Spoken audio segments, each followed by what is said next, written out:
तो hello student, आप लोगों के बीच इंग्लिश ग्रामर में हम लेकर आ चुके हैं टेंस। टेंस में हम लोग बारी बारी से पार्ट 1 पार्ट 2 करके बहुत अच्छे से बेसिक से लेकर एडवांस तक हर एक चीजों को हम लोग सीखेंगे। बस आप लोगों को कंटिन्यू मेरे वीडियो को देखना पड़ेगा, क्योंकि जो व्यक्ति वीडियो को देखेगा वही सीखेगा। ठीक है, और इतना कंसेप्ट के साथ आप लोगों को बताया जाएगा ना कि आप लोग देखते देखते सीख जाएंगे। बस थोड़ा सा आप लोगों को समय देने की जरूरत पड़ेगा। ठीक है, तो शुरू करते हैं, देखिए और सीखिए। तो इंग्लिश ग्रामर में हम लोग किसके बारे में पढ़ेंगे प्यारे बच्चों? टेंस के बारे में पढ़ेंगे। ठीक है, बहुत इंपॉर्टेंट होता है इंग्लिश ग्रामर के लिए टेंस। जिस बच्चों को अगर टेंस पता ना हो वो इंग्लिश ठीक से नहीं बोल पाता है, तो उन लोगों के लिए खास कर हम वीडियो लेकर आए हैं जिससे वो टेंस को अच्छा से समझ सके और अच्छा से सीख सके। ठीक है, तो टेंस को अगर हिंदी में अर्थ किया जाए तो टेंस का अर्थ होता है क्रिया। क्या होता है प्यारे बच्चों? क्रिया, या इसको काम भी बोल सकते हो या इसको समय बोल सकते हो। ठीक है, यानी जो टेंस होता है, जो टेंस होता है ना, टेंस को हम लोग क्रिया क्रिया बोल सकते हैं, समय बोल सकते हैं, या क्या बोल सकते हो? काल बोल सकते हो। ठीक है, बहुत सारा अर्थ होता है इसका। टेंस का अर्थ, ठीक है कोई दिक्कत नहीं। टेंस का अर्थ क्रिया भी होता है, समय भी होता है और काल भी होता है। ठीक है, और इसमें बहुत चीजों के बारे में हम लोग को जानना है। तो सबसे पहले हम लोग जब टेंस को शुरू किए हैं तो जानना चाहते हैं कि टेंस क्या होता है। ठीक है, तो देखिए यहाँ पर टेंस का परिभाषा में लिखा गया है कि टेंस हमें यह बताता है कि कोई काम कब शुरू हुआ है। ठीक है, टेंस हमको क्या बताता है प्यारे बच्चों? टेंस हमको यह बताता है कि जो टेंस है, जो समय है, इस समय कब हमको बता रहा है, इस समय किससे जुड़ा हुआ है। ठीक है, वही परिभाषा में बोल रहा है कि टेंस हमें यह बताता है कि कोई काम अगर हो रहा है तो कब शुरू हुआ है। क्या वो वर्तमान समय में शुरू हुआ है, कि भूतकाल में शुरू हुआ है, कि भविष्यकाल में शुरू हुआ है। वो मालूम कब चलता है? जब हम लोग पढ़ेंगे। ठीक है, तो कुछ हम यहाँ पर सॉल्वेंट एग्जांपल्स लिए हैं जो आप लोगों को देखने को मिलता है। देखिए यहाँ पर टिप लिए हैं। फर्स्ट पर है, ध्यान से समझना। फर्स्ट आपको कह रहा है कि सी इट्स फूड। ठीक है, सी इट्स फूड, इसका मतलब क्या होता है? सी का मतलब होता है वॉक। सी माने क्या होता है प्यारे बच्चों? वॉक। फूड माने क्या होता है? खाना। इट्स माने खाता, यानी वह खाना, वह खाना खाती है, वह खाना खाती है। तो प्यारे बच्चों बताओ, यहाँ पर जो समय है, यहाँ पर समय क्या बता रहा है? वह खाना खाती है, यानी इसका मतलब वो वर्तमान समय में खाना खा रही है। समझ रहे हो? यानी यहाँ पर वर्तमान समय का बात हो रहा है कि वह खाना खाती है। अगर उसी को दूसरे को देखा जाए, लिखा हुआ है they player football. They played football. Football का मतलब क्या होता है? फुटबॉल होता है, जब तो देखे होंगे बहुत सारा बच्चा फुटबॉल खेलता है। प्ले का मतलब होता है खेलना, तो यहाँ प्लेट लगा है, यानी इसका मतलब क्या हुआ? दे प्लेड फुटबॉल इन वेलो। वेलो वेलो फुटबॉल, वेलो फुटबॉल खेल चुके, खेले, वे लोग फुटबॉल खेले। तो यहाँ पर बात हो रहा है कि वो फुटबॉल खेले, वो फुटबॉल खेल चुके हैं। ठीक है, एक चीज याद रखिए। तीसरी बात, ही विल कम टुमारो, इसका मतलब क्या होगा? कि वह कल आएगी या वो कल आएगा। लिखेंगे वे, क्या वह कल आएगा, वह कल आएगा। ठीक है, अब ध्यान से तीनों सेंटेंस को अगर देखा जाए तो यहाँ पर लिखा है कि सी इट्स फूड, वो खाना खाती है। तो यहाँ पर समय क्या बता रहा है हमको? कि वो लड़की जो है अभी खाना खा रही है, तो यहाँ पर वर्तमान समय का बात हो रहा है। ठीक है, दूसरा में लिखा है दे प्लेड फुटबॉल, इन भी लोग फुटबॉल खेले, इसका मतलब फुटबॉल खेल चुके हैं, ये भूत हो गए और बीत चुका है वो, तो यहाँ भूतकाल का बात हो रहा है। तीसरा में लिखा है ही विल कम टुमारो, यानी वो कल आएगा, यहाँ पर भविष्य का बात हो रहा है कि वो कल आएगा। तो इसका क्या है? टेंस हमको यही चीज बताता है कि समय, यानी कब कौन काम कब हो रहा है। ठीक है, तो ये रहा आपका टेंस के बारे में कुछ जानकारी। चलिए इसके हम लोग आगे बढ़ते हैं। इसके बाद लिखा हुआ है types of tense, types of tense, types का मतलब क्या होता है, प्रकार, यानी टेंस जो है कितने प्रकार का होता है। ठीक, तो हम आंसर में लिखवा है कि there are 3 kinds of the tense, यानी जो टेंस होता है कितने प्रकार का होता है, 3 प्रकार का होता है। ठीक है, यानी अगर आपसे कोई पूछ दे टाइप्स ऑफ टेंस तो आप लोग क्या बोलोगे जवाब में, there are 3 kinds of the tense, यानी जो टेंस होता है 3 प्रकार का होता है। कौन कौन भाई, तो पहला होता है आपका प्रेजेंट टेंस, दूसरा पास्ट टेंस, तीसरा फ्यूचर टेंस। ठीक है, जो टेंस होता है 3 प्रकार का होता है, present tense, past tense, future tense. Present tense का मतलब क्या होता है, वर्तमान काल, वर्तमान काल। ठीक है, प्रेजेंट टेंस का मतलब क्या होता है प्यारे बच्चों, वर्तमान काल। ठीक, पास्ट टेंस का मतलब क्या होता है, भूतकाल, भूतकाल। ठीक है, भूतकाल होता है। और फ्यूचर टेंस का मतलब क्या होता है, भविष्यकाल, भविष्यकाल। बस ये 3 तरह के हम लोग को पढ़ना है इसमें टेंस में। टेंस 3 प्रकार का होता है, future tense, past tense, sorry present tense, past tense, future tense. Present tense को हिंदी में क्या बोलते हैं, वर्तमान काल, पास्ट टेंस को भूतकाल बोलते हैं, फ्यूचर टेंस को भविष्यकाल बोलते हैं। ठीक है, अब हम लोग जानेंगे प्रेजेंट टेंस के बारे में। किसके बारे में कह रहा हूं, प्रेजेंट टेंस के बारे में। ठीक, देखिए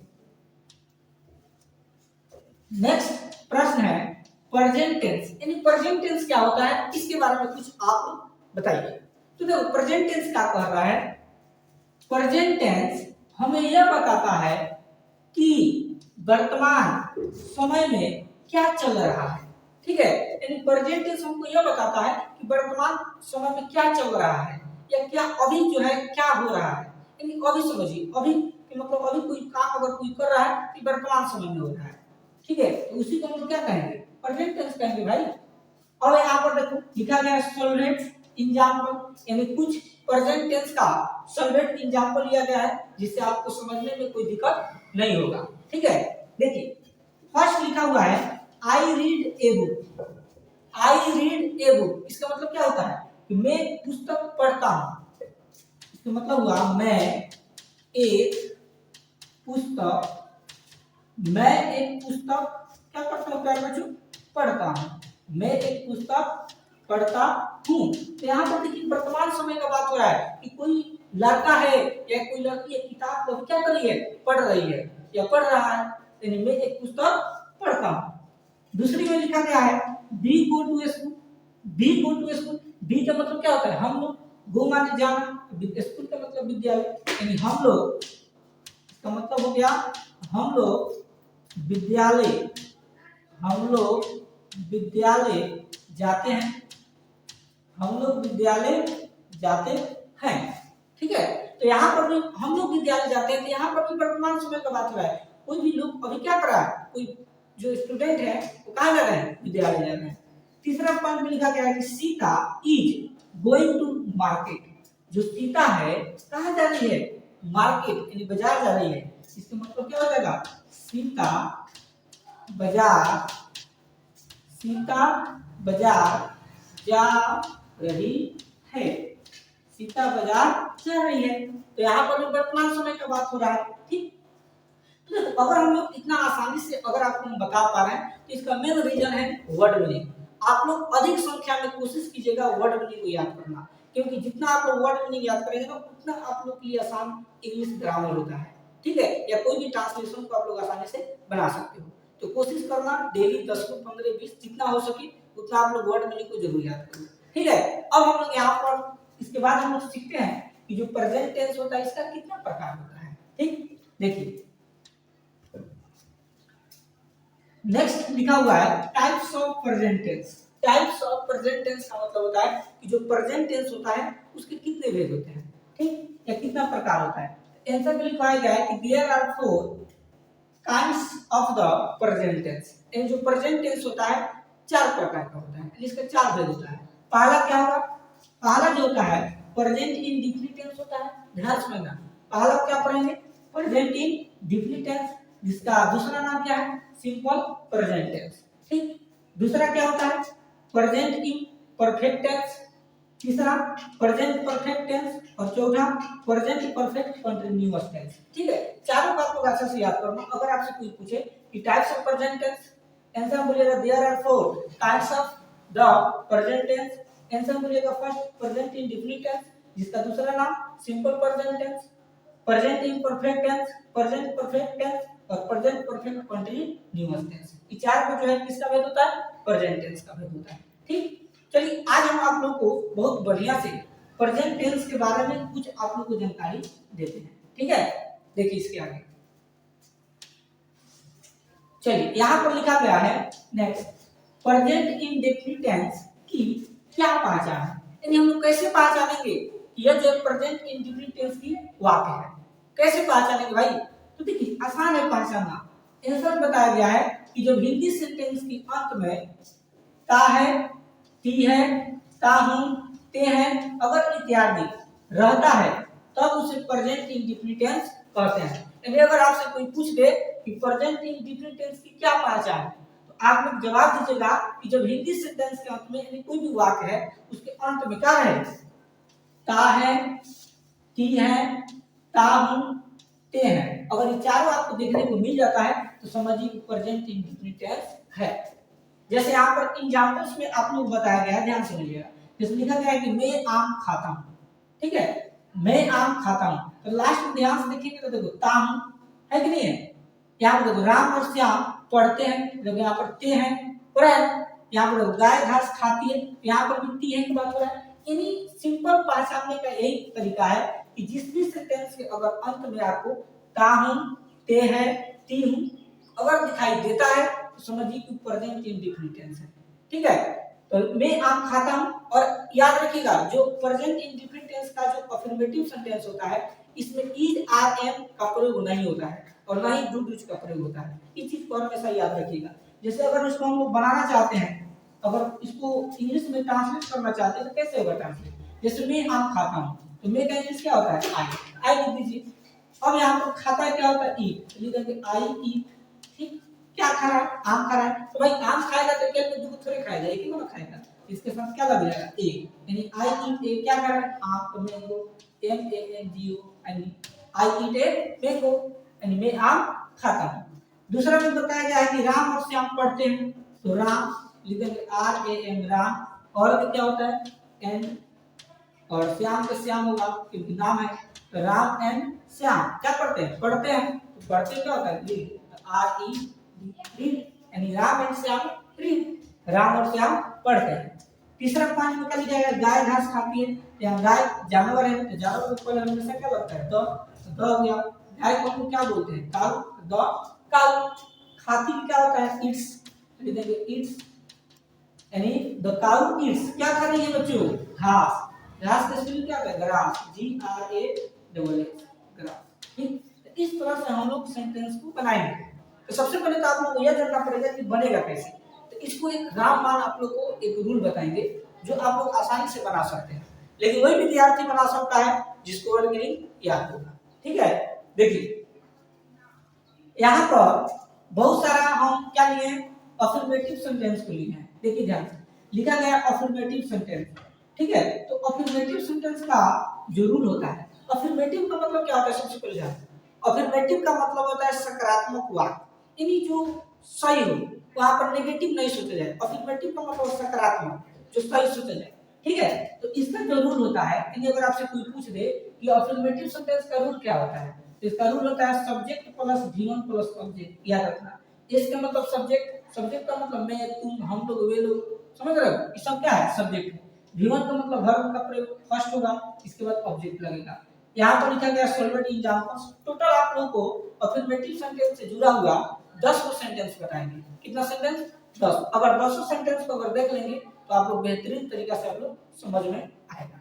ठीक, फर्स्ट में देखो लिखा हुआ है कि राम और श्याम पढ़ते हैं। अभी ने बताया राम और श्याम पढ़ते हैं, तो राम के स्पेलिंग क्या होता है?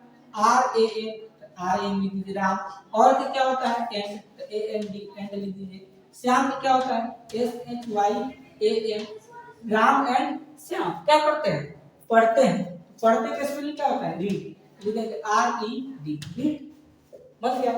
दूसरा देखिए, तुम्हारा बेटा दौड़ता है, तुम्हारा बेटा क्या करता है, दौड़ता है। तो यहाँ पर जो सब्जेक्ट है तुम्हारा बेटा, तो क्या हो जाएगा तुम्हारा का your, Y O E Y, your बेटा क्या होता है son, S O N, and your son क्या करता है जी, दौड़ता है। दौड़ता है क्या होता है run, R U N, run, यानी योर सन रन, यानी तुम्हारा बेटा दौड़ता है। तीसरा, मेरे पिताजी टहलते हैं। मेरे पिताजी यानी यहाँ पर सब्जेक्ट क्या है, मेरे पिताजी। मेरे क्या होता है माई, और पिताजी क्या होता है फादर, यानी माई फादर क्या करते हैं जी, टहलते हैं। टहलना का स्पेलिंग क्या होता है वॉक, डब्ल्यू ए एल के, वॉक क्या होता है टहलना, यानी माई फादर वॉक, यानी मेरे पिताजी टहलते हैं। ठीक है, छोटी छोटी सेंटेंस है लेकिन आपको वो इंग्लिश स्ट्रॉन्ग कर देगा, ये सब जानिए। चौथी बात, मैं बाजार जाता हूँ, तो मैं क्या होता है आई, जाता क्या होता है जी गो। अब देखो एक स्थान से जब दूसरे स्थान तक जाते हैं ना तो उसके बीच में लगता है टू। ठीक, कहाँ जाना है, बाजार। तो बाजार का स्पेलिंग क्या होगा मार्केट, एम ए आर के ई टी, मार्केट में क्या होता है बाजार। तो ये छोटा छोटा वर्ड मीनिंग भी आपको याद करना पड़ेगा। जैसे मान लो बाजार का स्पेलिंग आपको याद नहीं रहेगा, जाता का स्पेलिंग याद नहीं रहेगा तो आपसे नहीं बनेगा। तो थोड़ा आप लोग कोशिश कीजिएगा कि वर्ड मीनिंग को याद कर ले। ठीक, पांचवा, तुम भारत में रहते हो। तुम कहाँ रहते हो, भारत में रहते हो। तो यहाँ सब्जेक्ट तुम क्या होता है यू, यानी यू, तुम माने यू। रहना क्या होता है live, L I V, live. और में क्या होता है इन, यानी योर लिव इन, कहाँ भारत में रहता है। भारत को क्या बोलते हैं India, I N D I A, India, and you live in India, तुम भारत में रहते हो। ठीक है, चलिए इसके आगे। छठा, मेरी माँ, मेरी माँ मुझे क्या करती है, प्यार करती है। तो मेरी माँ, मेरी माँ सब्जेक्ट है, तो माई मदर, माई मदर, यानी मेरी माँ क्या करती है, प्यार करती है। तो मेरी यानी माई मदर लव्स, क्योंकि प्यार का कोई अंत नहीं होता इसलिए इस लगेगा। माई मदर लव्स किसको, मुझे। मुझे क्या होता है मी, बी। ठीक है, यानी माई मदर लव्स मी, यानी मेरी माँ मुझे प्यार करती है। ठीक, प्यार आपको 6 सेंटेंस और हम लोग 4 सेंटेंस को देखने वाले हैं, इसके बाद वीडियो समाप्त हो जाएगा। ठीक, देखिए सातवां कह रहा है चिड़िया आकाश में उड़ती है। चिड़िया कहाँ उड़ती है बच्चों, आकाश में उड़ती है। तो देखो चिड़िया आकाश में उड़ती है, तो चिड़िया क्या होता है बर्ड, पक्षी है, इसकी पहले भी द लगी होती है, the bird, B I R D, the bird. उड़ना क्या होता है फ्लाई, एफ एल वाई। मेघ क्या होता है ई कहाँ उड़ती है आकाश में, आकाश में क्या होता है sky, S A Y, sky, यानी द बर्ड फ्लाई इन क्या हो जाएगा स्काई, वो आकाश में, यानी चिड़िया कहाँ उड़ती है आकाश में। आठवां, वो बाघ को मारता है, वो बाघ को मारता है। वो क्या होता है ही, लिख दीजिए ही। मारना क्या होता है किल, के आई डबल ए, ही किल किसको मारता है बाघ को, he kill tiger, T I G E R. ठीक है, ही किल टाइगर, यानी वो बाघ को मारता है। 9वां नंबर, मैं तुम्हें जानता हूँ, मैं तुम्हें जानता हूँ। तो मैं क्या होता है आई, जानना क्या होता है no, K N O W, I know, किसे तुम्हें, तुम्हें क्या होता है यू, लिख देंगे यू, यानी आई नो यू, यानी मैं तुम्हें जानता हूँ। चलिए लास्ट 10वां, मैं दूध पीता हूँ। तो मैं क्या होता है आई, पीना क्या होता है जी drink, D R I N K, drink means पीना, क्या पी रहा है दूध, आई ड्रिंक मिल्क, यानी मैं दूध पीता हूँ। ठीक, तो यह रहा आप लोगों को 10 सेंटेंस। तो इस वीडियो में आप लोगों को पार्ट 1 है या इसमें खाली अफर्मेटिव सेंटेंस के बारे में आप लोगों को बताया गया है। अगला जो वीडियो लेकर आएंगे उसमें हम लोग बहुत बढ़िया से नेगेटिव सेंटेंस के बारे में और कहां पर डू डूज का प्रयोग होता है वो आप लोगों को आशा से एक्सप्लेन करके बताएंगे। अगर वीडियो आप लोगों को अच्छा लगा हो, अभी भी चैनल को सब्सक्राइब नहीं किया है प्लीज चैनल को सब्सक्राइब कर दीजिए। कमेंट में बताइए वीडियो कैसा है। मिलते हैं नेक्स्ट टॉपिक के साथ, तब तक के लिए धन्यवाद।